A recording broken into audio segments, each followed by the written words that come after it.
আপনাদের ঠিকানা কোথায় বলবেন কি একটু? আমাদের ঠিকানা হলো দাঁতপুর। দাঁতপুর কোন বাড়ি, কোন গ্রাম? সর্দারবাড়ি। আপনাদের একই জায়গায়, আপনারা সর্দাররা না? কি কি আনছেন? ওই কলা কলা বিক্রি করে লাইছেন? এই এখন আস। ও আচ্ছা, আর কাঁঠাল আনছেন না?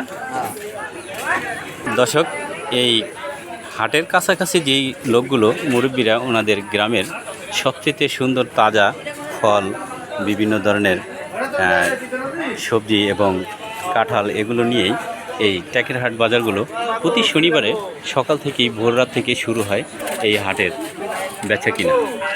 তাই অনেক সময় আমি আসলে এই হাটের অনেক ভিডিও করি। এই বাস্তব কথা পেজ থেকে সরাসরি দেখছেন মাদারীপুর জেলায় খোয়াজপুর টেকেরহাট এই হাট বাজারটি। এই গ্রামের সহজ সরল মানুষগুলো এভাবেই হাটে বসে থাকে ক্রেতাদের জন্য। কখন ক্রেতারা এই হাটে আসবেন এবং দরদাম করে কেনাকাটা করবেন।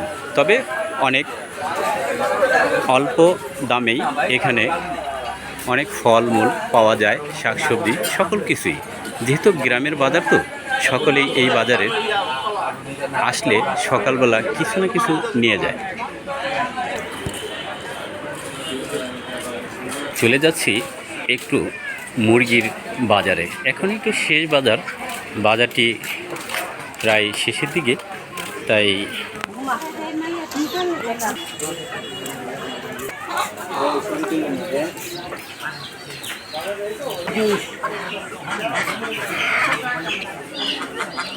এই টেকেরহাটে যেই হাঁস মুরগির প্রচলিত বহু পুরনো এই হাটের বাজারগুলো, হাঁস মুরগি গ্রামগঞ্জ থেকে আসলে এইখানে পাইকারিরা পাইকারিভাবে কিনে একটি খাঁচাতে বন্দি করে রাখে, তখন তারা বিভিন্ন বাজারে বাজারজাত করে।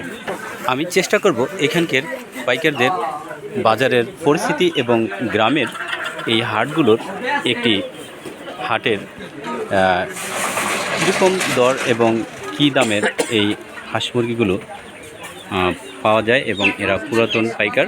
সর্বসময় ছোটোবেলা থেকেই তাদেরকে দেখছি এখানে বেচাকিনি করতে। আসসালামাইকুম। ভিডিও করেন কেমন আছেন? এদের এই হাটের সবচেয়ে সুন্দর দৃশ্য হলো মুরগির খাঁচাগুলো সুন্দরভাবে উঁচু করে দাঁড় করায়, যাতে মুরগি চলাফেরা করতে সুবিধা হয়।